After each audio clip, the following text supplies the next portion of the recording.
Pour prouver un meurtre, il faut prouver que la victime est morte. Or, on n'avait pas de corps. Police du comté de Ramsey? Je suis avec l'unité fluviale de Saint-Paul. Oui.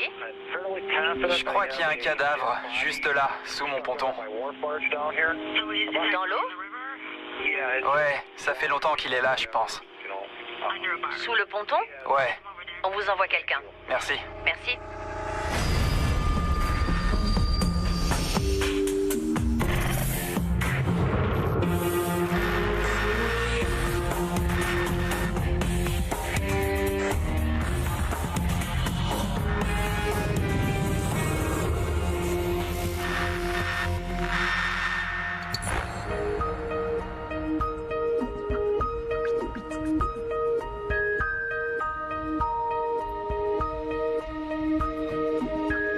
Kira Steger, 30 ans, termine sa journée de travail. Elle est responsable d'un magasin de prêt-à-porter. Très bon choix. J'adore cette robe. Kira était hyper motivée par ce qu'elle faisait. Elle adorait son travail. Elle en était fière. Le ticket de caisse est à l'intérieur. Bonne soirée. À vous aussi. Au revoir. Elle savait instaurer une bonne ambiance de travail. Ses collègues venaient travailler avec plaisir. Elle avait toujours un petit mot gentil pour les autres. Au fait, tu t'es bien débrouillée avec la cliente d'hier. Bravo. Merci. Elle arrivait très bien à déceler et révéler aux gens tout leur potentiel caché. C'était un don. Tu fais quelque chose ce soir? À plus, c'est ça. Kira a prévu une soirée dans la galerie marchande Oh, joli. Merci. avec son mari, Jeff Trevino. On y va. Elle l'avait rencontré dans le bar où elle travaillait à l'époque. Ensuite, ils s'étaient installés dans le Minnesota. Ils aimaient bien se regarder des films, aller au centre commercial, prendre un verre de temps en temps, discuter. Elle avait l'air heureuse à ce moment-là. Alors j'étais heureux pour elle. Attends que je devine. Sushi. Allez. C'est parti.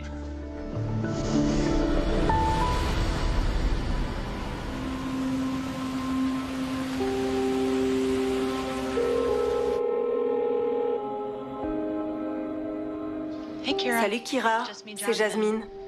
On ne sait pas où tu es. On est inquiet. Rappelle-moi. Merci. Kira était censée travailler ce samedi-là, mais elle n'est pas venue. Ça ne lui ressemblait pas.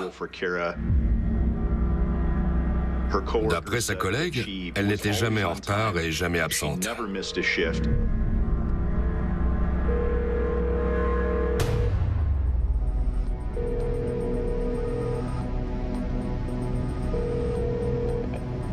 Allô?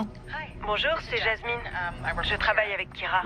Une des vendeuses de Kira a même appelé son mari, Jeff Trevino, pour lui demander s'il savait où elle était.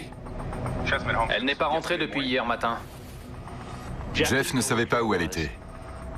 D'ailleurs, il lui arrivait de ne pas dormir à la maison pendant un jour ou deux, et de séjourner par exemple chez des amis. La météo était mauvaise. Il avait beaucoup neigé. Elle avait peut-être eu un accident. Peut-être qu'elle est bloquée quelque part et qu'elle n'a plus de batterie. Je vous appelle si j'en sais plus.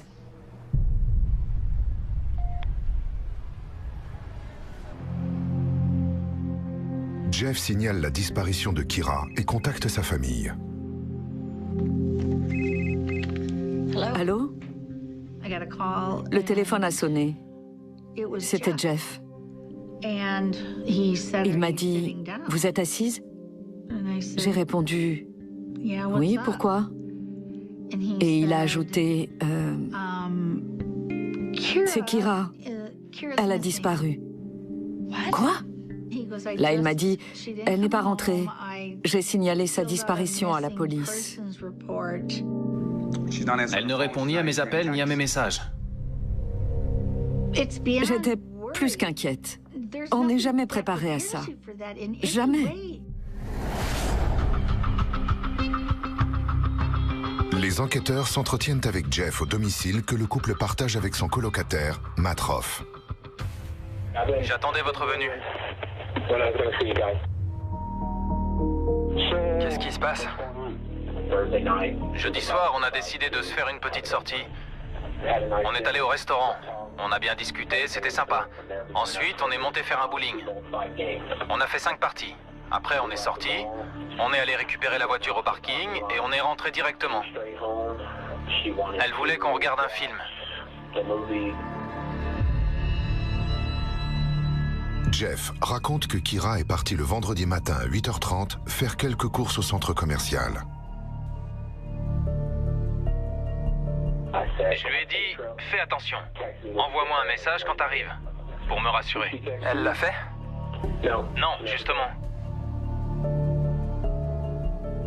D'après lui, ça n'était pas forcément alarmant.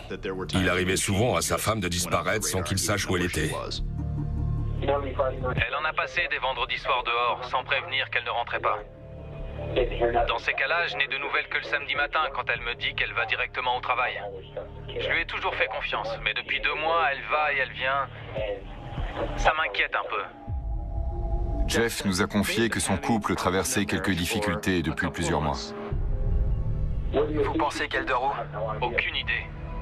Chez un autre homme, par exemple? Je lui ai demandé plusieurs fois, les yeux dans les yeux, et elle m'a toujours dit non. Je l'ai cru. Je la laisse vivre. Je l'aime.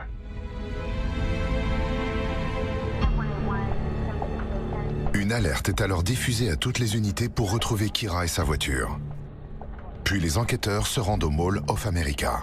Il s'agissait à ce moment-là de confirmer ou infirmer les dires de Jeff. Le Mall of America est le plus grand centre commercial des États-Unis. Il est immense.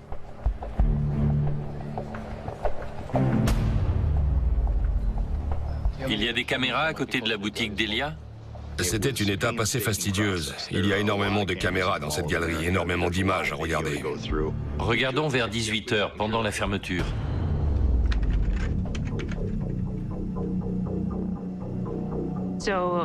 On cherchait Kira. On voulait savoir quand elle avait été vue pour la dernière fois à la galerie. S'il y avait du monde autour d'elle, quelqu'un avec un comportement suspect, un client mécontent. On n'écartait aucune piste.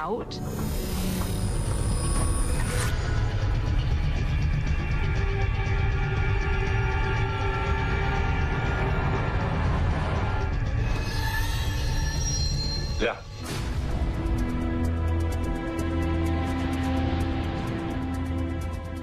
On a vu un couple entrer dans le champ sur la gauche des escalators.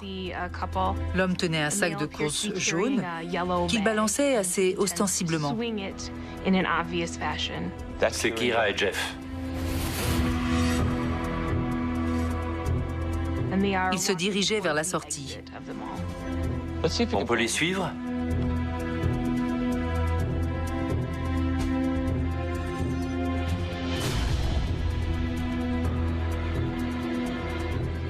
Sur la vidéo, on les voit sortir et se diriger vers le parking, dans la tranche horaire indiquée par Jeff.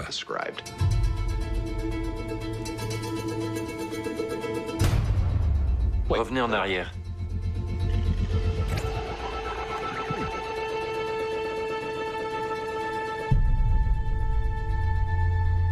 Le couple a croisé 3 hommes devant les portes du centre commercial et l'un d'eux s'est retourné sur le passage de Kira.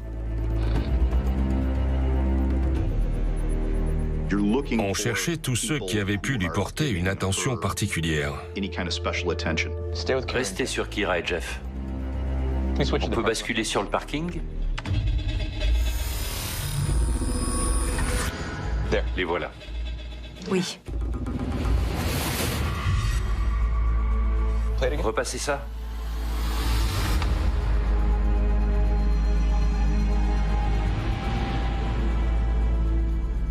Ils n'étaient que tous les deux. Apparemment, personne ne les suivait. Le type qui s'était retourné a finalement été écarté. Il n'y a que... Le couple entre dans le parking. On bascule? Jeff a déclaré que Kira était rentrée au volant de sa Chevrolet Cobalt blanche.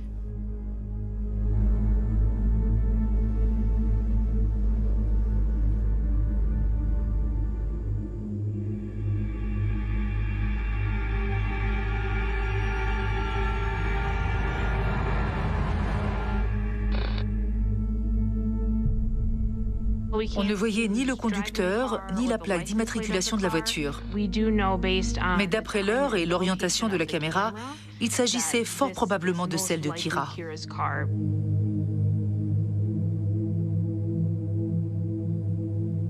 Ça corroborait les déclarations de Jeff. Ils étaient en train de rentrer chez eux.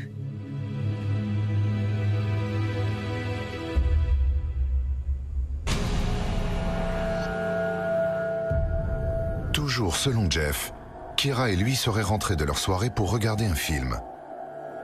Leur colocataire Matt Roth était présent. Je vous en prie, asseyez-vous. Matt occupait un coin salon et une chambre au sous-sol de la maison. Les enquêteurs l'ont donc convoqué pour savoir s'il avait entendu ou vu quoi que ce soit entre les époux Trevino, qui aille dans le sens des déclarations de Jeff. Je voulais juste voir avec vous comment se sont passés ces derniers jours. Ouais. Alors, jeudi, où étaient Jeff et Kira? J'ai passé ma soirée sur l'ordinateur. À un moment, je suis monté et je les ai vus. Je dirais que c'était entre 21h et 22h, par là. D'accord. Quand je suis monté, ils regardaient un film. Et vous leur avez parlé? Je n'ai pas prêté attention à ce qu'ils faisaient ou ce qu'ils disaient. C'était plus un bruit de fond. Matt a déclaré qu'il avait vu Jeff et Kira sur le canapé devant un film. Puis il est descendu se coucher. Quand il s'est levé le lendemain matin, il est parti sans remarquer quoi que ce soit de particulier. Vous n'avez pas su s'il y avait eu litige ou dispute? Non. Rien? Non.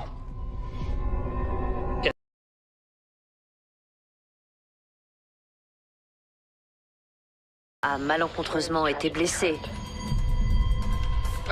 Je sais que Jeff n'a rien fait. Je le vois bien depuis 2 jours. Il est vraiment au plus mal. Il est complètement anéanti.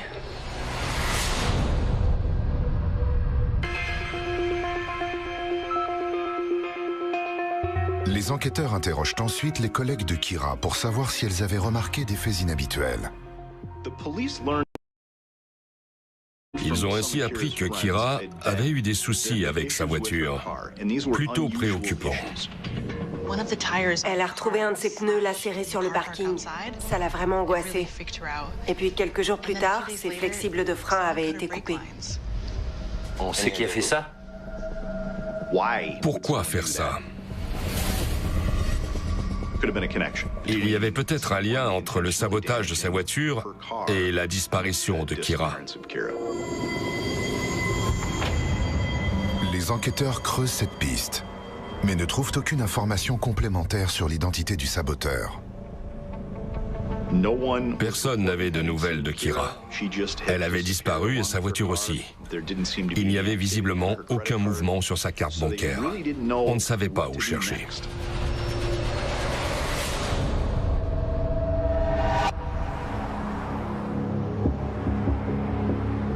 Face au silence de Kira, sa famille arrive à Minneapolis, Saint-Paul. C'est ma fille, elle a disparu. Tenez. On distribuait des tracts avec sa photo aux 4 coins de la ville. Ça nous aidait à tenir. On avait au moins l'impression de ne pas rester sans rien faire et de tout tenter pour la retrouver, même s'il était sûrement déjà trop tard.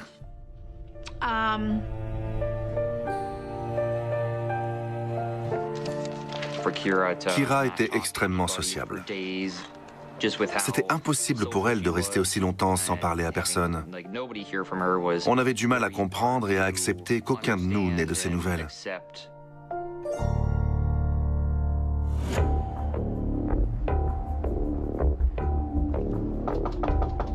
Les policiers ont immédiatement fait une enquête de voisinage. Bonjour madame. Une des résidentes du quartier leur a indiqué un autre voisin situé à un pâté de maison de chez elle qui avait une caméra. Et en effet, sur sa façade, il avait installé une caméra qui balayait la rue de Jeff et Kira.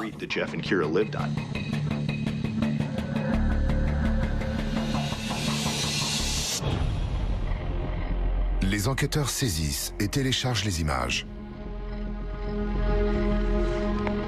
De leur côté, les relevés téléphoniques de Kira recèlent peut-être une piste. Ryan Wendt, d'accord. Kira avait fort probablement un autre homme que Jeff dans sa vie. Oui? Nous avons découvert qu'elle était en communication régulière avec le directeur régional de l'enseigne qu'il employait. Forcément, il fallait s'entretenir avec cette personne pour savoir où elle était et si elle savait où se trouvait Kira. Il n'est pas dans le Minnesota.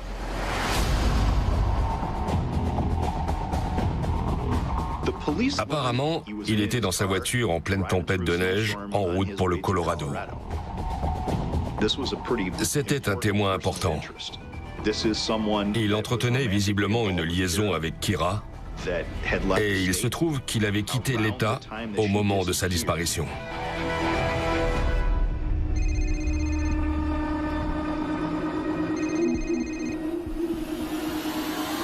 Allô?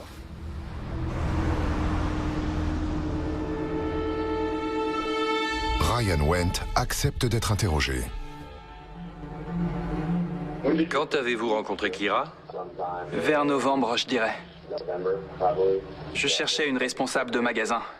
Du coup, on a un peu parlé. Vous avez entamé une relation plus intime avec elle? Ouais, on peut dire ça, ouais. J'ai cru comprendre qu'elle avait lancé une procédure de divorce. La dernière fois que je l'ai vue, c'était le dimanche avant sa disparition. Leurs derniers échanges remontaient apparemment au moment de son départ pour le Colorado. Ils s'étaient envoyés des messages. Avez-vous conservé ces messages? Ouais. On s'est ainsi rendu compte que le soir de sa disparition, elle communiquait avec son amant tout en dînant avec son mari.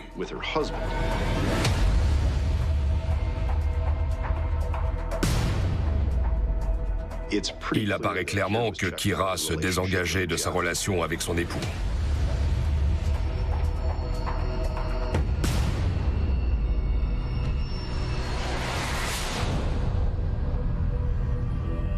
Le bornage du téléphone portable et les mouvements de la carte bancaire de Wendt ont été vérifiés.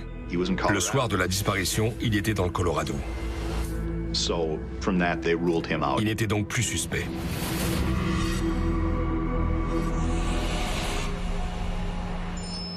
D'après les relevés, Kira a continué à envoyer des messages à Ryan une fois rentré. Jusqu'à 23h44.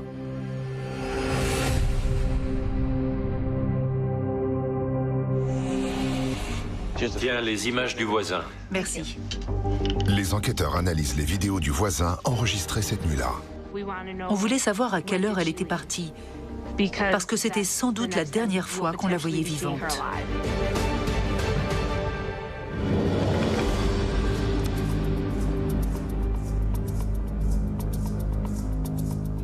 C'est pas possible. Ça bouge trop vite. C'est clair. La caméra couvrait une grosse portion de la rue, mais pas un mouvement de balayage. Dès qu'on repérait un élément potentiellement intéressant, la seconde d'après, le plan avait changé. C'était très frustrant. On n'aperçoit que très partiellement le domicile de Jeff et Kira en toute fin de panorama sur la droite.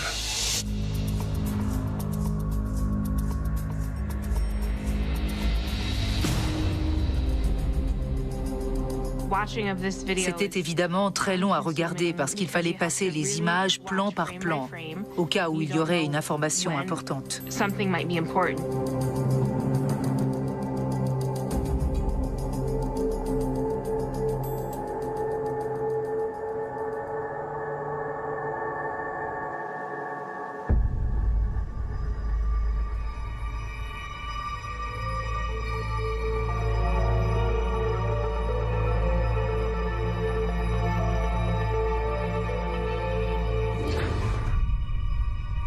Regarde, dans l'allée. C'est une voiture? Mets sur pause.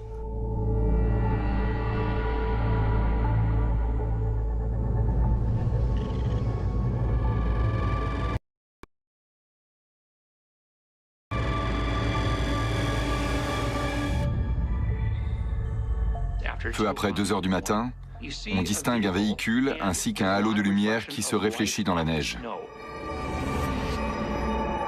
Les phares. Bizarre.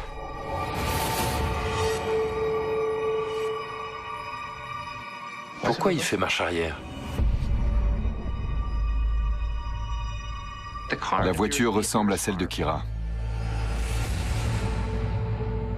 Et elle recule dans l'allée.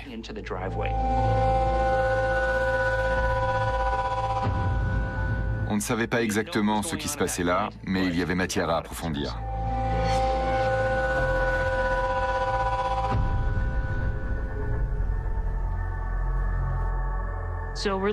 On attendait de voir la voiture de Kira partir, mais à cause des mouvements incessants de la caméra, on avait peur de la manquer.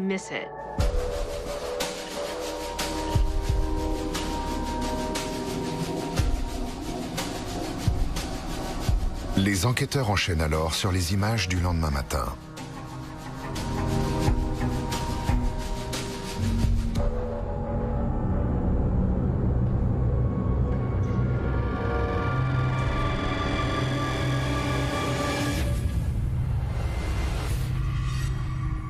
Remonte encore? On dirait la voiture de Kira. À 9h21, on voit un véhicule partir. Ça cadrait avec ce que Jeff nous avait dit. Par contre, évidemment, on se demandait qui conduisait.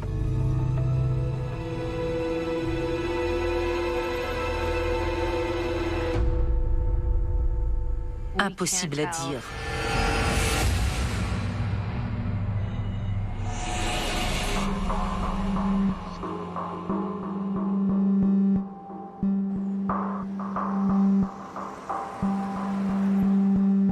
Tôt le lundi matin suivant, la police de Bloomington a eu une touche. Le parking du Mall of America est immense. Au bout d'un moment, la sécurité a remarqué un véhicule garé depuis longtemps. Elle a appelé la fourrière. Le conducteur de la fourrière a regardé la voiture et il allait pour la remorquer quand il a repéré ce qui ressemblait à du sang. Les agents de Bloomington ont contacté leur homologue de Saint-Paul qui se sont rendus sur place. C'était bien la voiture de Kira garée au Mall of America. Il y avait apparemment du sang sur la carrosserie. Pas énormément, juste des traces.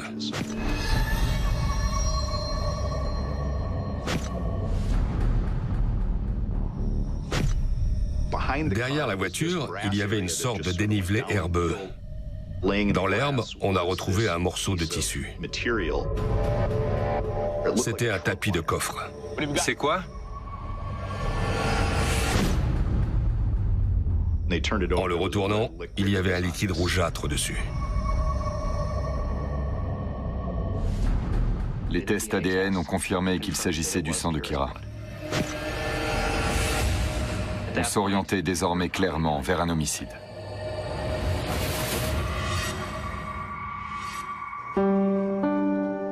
Je vous en prie, par ici. On a été appelé par le chef de la brigade criminelle. Nous avons du nouveau. Il nous a dit d'arrêter de distribuer nos tracts parce qu'elle était morte.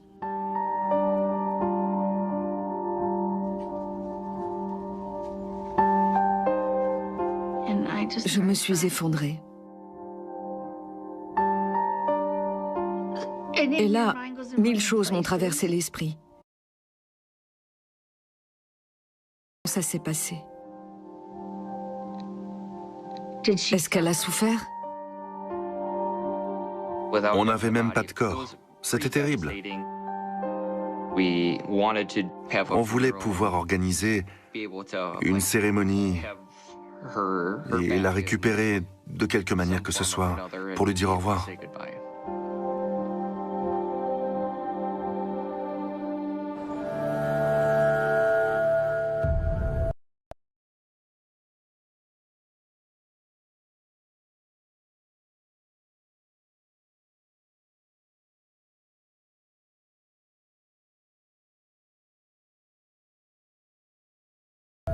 Suite à la découverte de la voiture au Mall of America, il fallait encore trouver quand elle y avait été déposée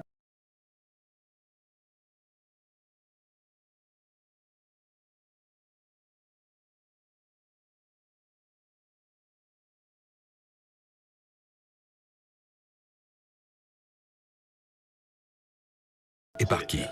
Et les caméras du parking? On n'a rien?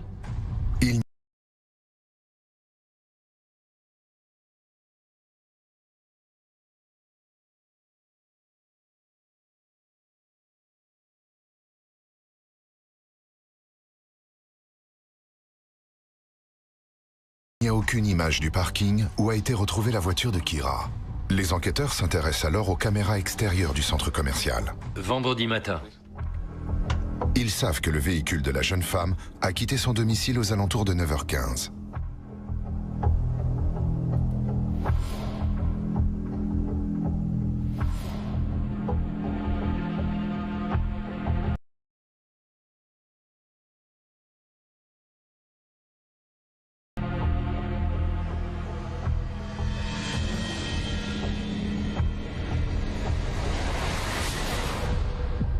C'est elle?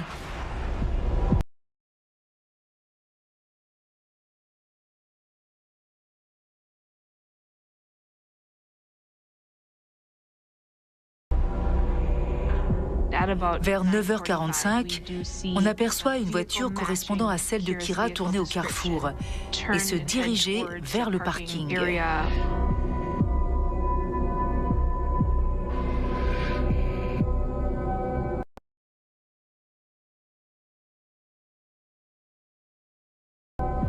Caméra suivante, s'il vous plaît.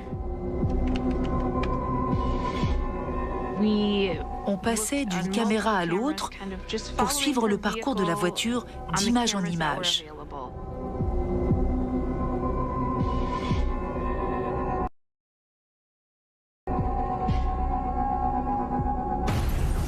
Malheureusement, la qualité des images ne nous permettait pas de savoir qui était au volant et pourtant, c'était l'information qu'on cherchait.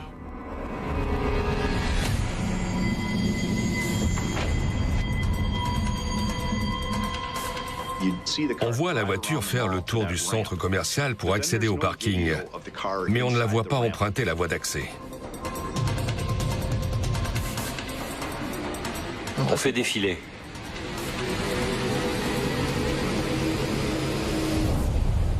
Les enquêteurs se concentrent sur la caméra extérieure.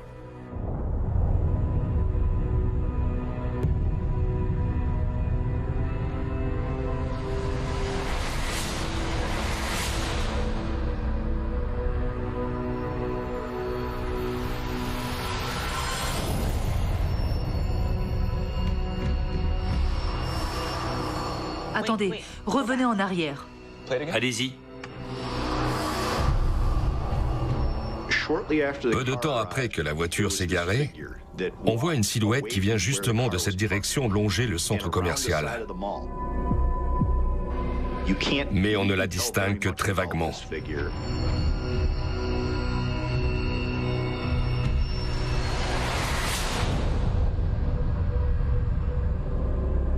On le suit. Les enquêteurs suivent sa progression jusqu'à l'entrée nord de la galerie. Regarde, il y a un type là. On voit la personne entrer dans le champ dans le coin inférieur droit de l'écran pour rejoindre le côté gauche.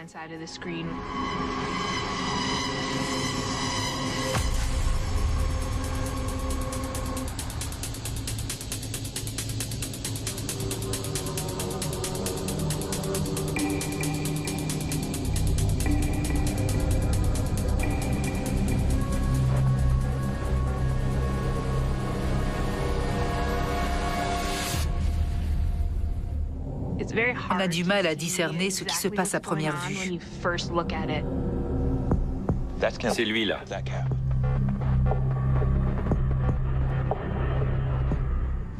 L'individu se dirigeait vers la station de taxi.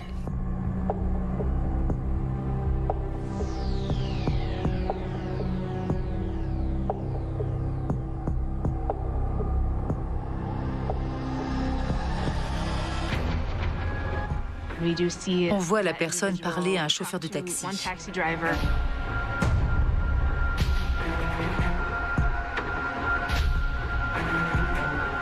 Puis, on la voit monter dans un autre taxi et quitter les abords du centre commercial.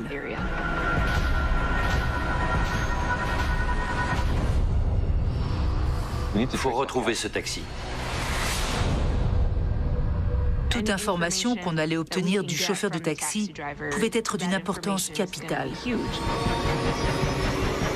D'accord, merci. Les enquêteurs remontent jusqu'à la compagnie de taxi qui officie dans le secteur. Tous les taxis de cette société étaient équipés de GPS. La destination enregistrée était à un pâté de maison de chez Jeff et Kira.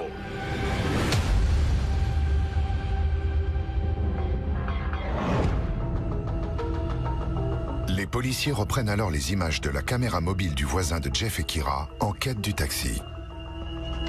On se cale à 10h40.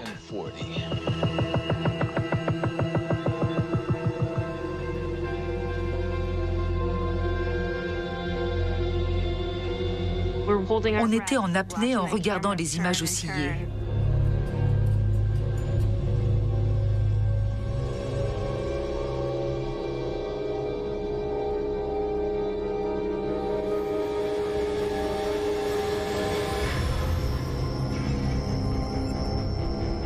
Regarde. Quand on l'a vu enfin, on a compris qu'on tenait quelque chose. On voit le taxi passer devant la maison des Trevino. Il est passé juste devant. Il est où? Je ne sais pas. Il ne s'arrête pas dans le champ. On ne savait pas où il était passé, ni ce qui se passait ensuite. Alors, pour le savoir, on a continué à regarder.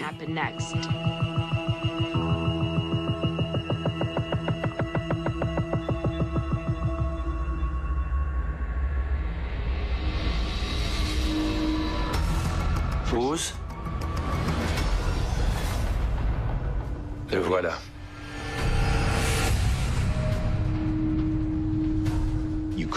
On ne voit pas la personne descendre du taxi, mais tout à coup, on aperçoit un homme à pied qui semble venir de l'endroit où le taxi s'est arrêté.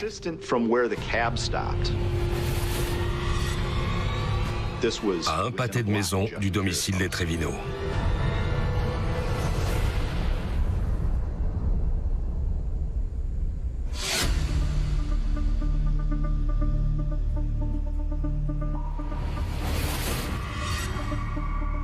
On ne voit pas qui c'est.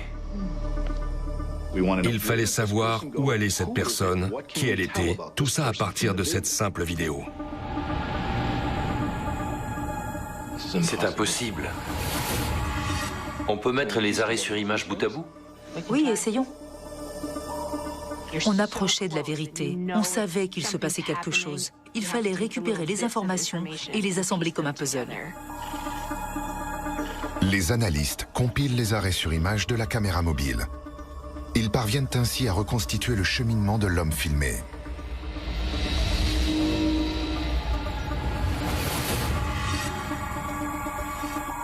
Arrête.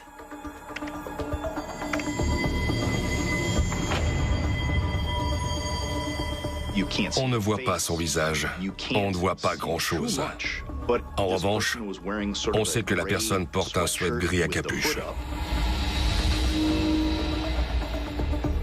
Regarde. Il y a un motif sur le vêtement. Il est flou, mais on distingue des couleurs et la taille approximative du dessin. Il fait quoi après?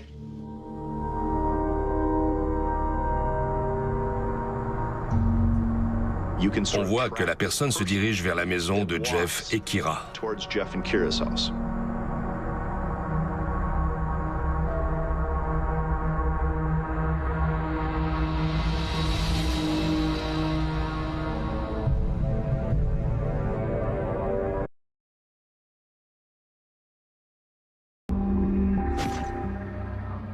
Juste à côté de la tête de Lee, il y avait une tache d'un liquide brunâtre.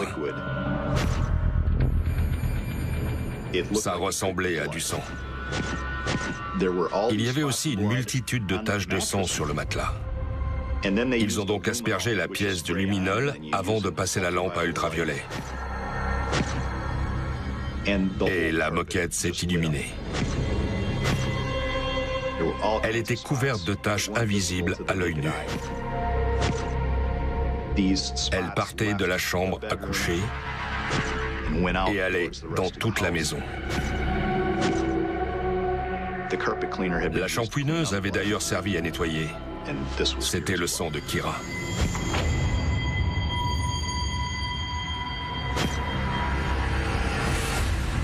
La police procède également à la fouille du SUV de Jeff. Il n'y avait aucune trace de sang ou de lutte.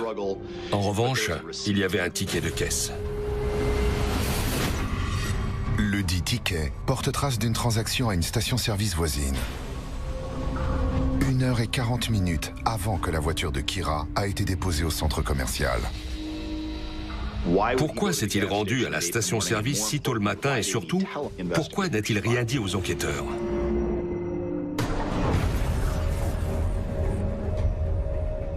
Alors, qu'est-ce qu'on a? Ils sont allés consulter les images de la station-service.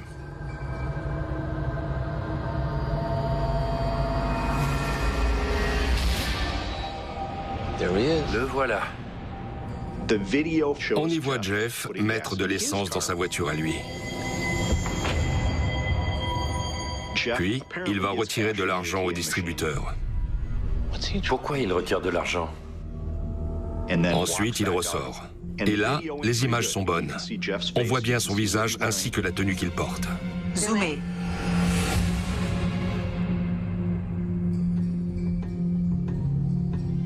C'est le même.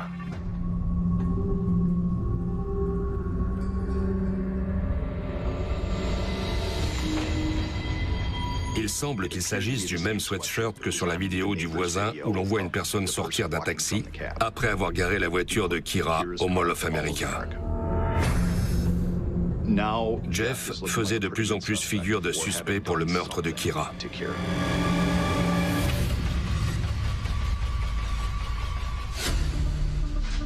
Asseyez-vous. Jeff? Jeff Trevino est convoqué pour répondre de son éventuelle responsabilité dans le meurtre de Kira. Mon avocat veut savoir si je suis en état d'arrestation. Vous n'êtes pas libre de partir. Il dit que je ne suis pas libre de partir. Nous n'avions pas de cadavre, nous ne savions pas où était Kira. Nous craignions qu'elle soit morte, mais nous manquions d'éléments. J'invoque mon droit de garder le silence en attendant mon avocat. Au final, il a décidé de ne pas parler.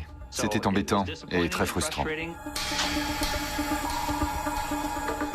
Nous n'avions pas les preuves suffisantes. Mais nous avions suffisamment d'éléments pour l'inculper en espérant trouver d'autres preuves incriminantes.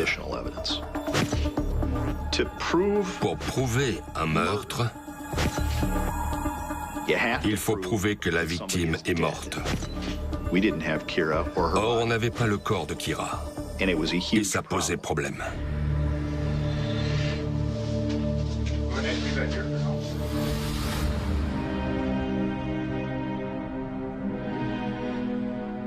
Les autorités sondent les lacs et les bois alentours. Tant qu'on n'avait pas retrouvé le corps de ma sœur, c'était très dur pour moi. Très dur de me dire qu'elle était là quelque part et qu'on ne savait toujours pas ce qui lui était arrivé.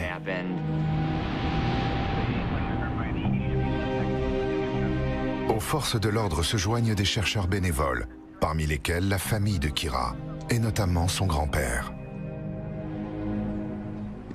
Mon père longeait le bord de la route quand, à un moment, il a remarqué quelque chose qui lui semblait bizarre.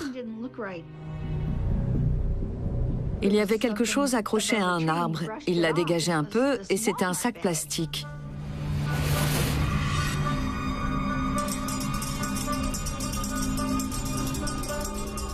Quand il l'a ouvert,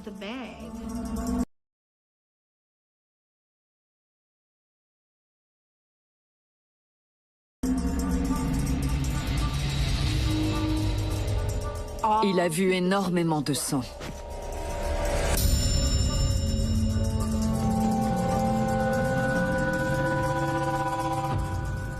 On a appelé la brigade criminelle.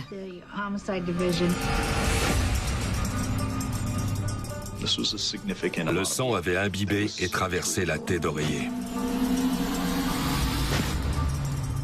Mon père m'a dit, il y avait une telle quantité de sang, Marcy. On savait que c'était mauvais signe. Les tests ADN confirment qu'il s'agit du sang de Kyra. Cependant, les enquêteurs n'ont toujours pas retrouvé son corps.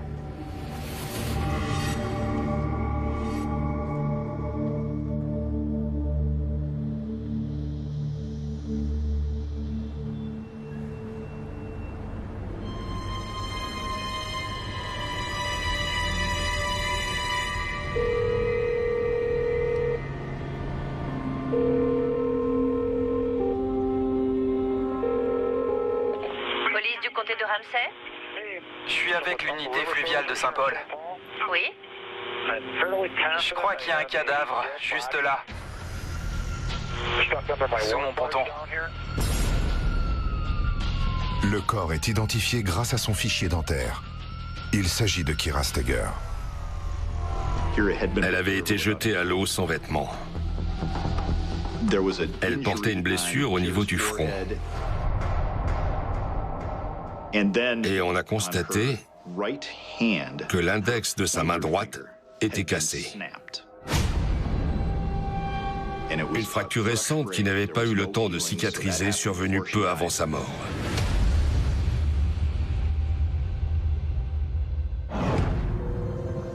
Les enquêteurs élaborent alors le scénario probable des événements qui ont précédé la mort de Kyra.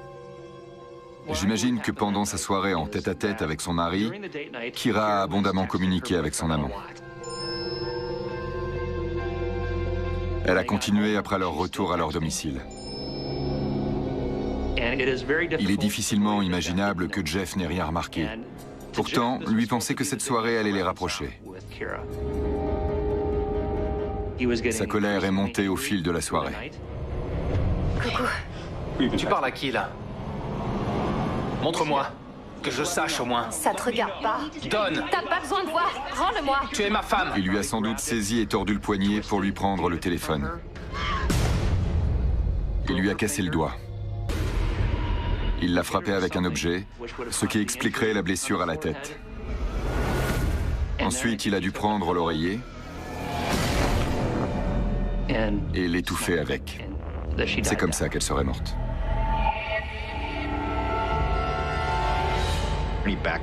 Il a ensuite reculé la voiture de Kyra dans l'allée pour charger son corps dans le coffre.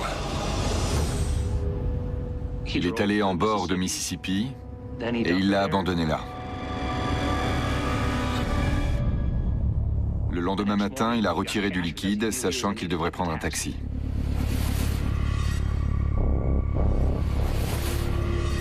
Il s'est rendu au Mall of America pour y laisser la voiture.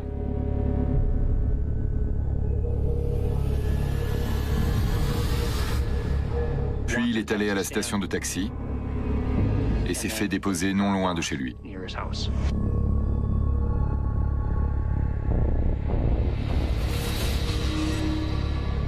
Il a voulu faire croire que Kyra était partie et toujours en vie. Et puis après tout ça, il a tenté d'effacer les traces de son crime.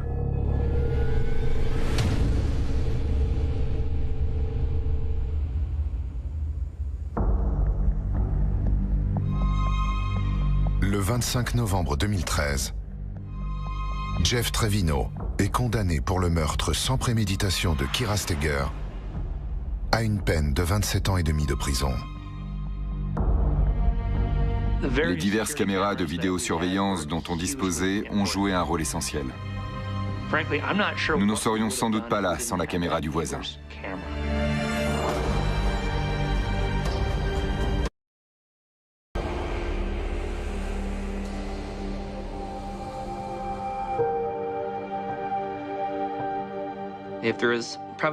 Si je devais décrire simplement la personnalité de Kira, je parlerais de son altruisme et aussi de sa joie de vivre quand elle était avec les autres, ou de sa générosité dès qu'elle pouvait aider quelqu'un.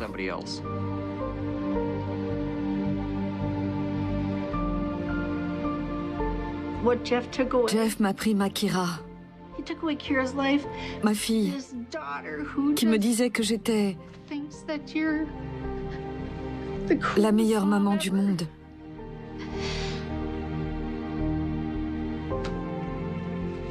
Jamais de ma vie, je ne me sentirais aimée aussi fort.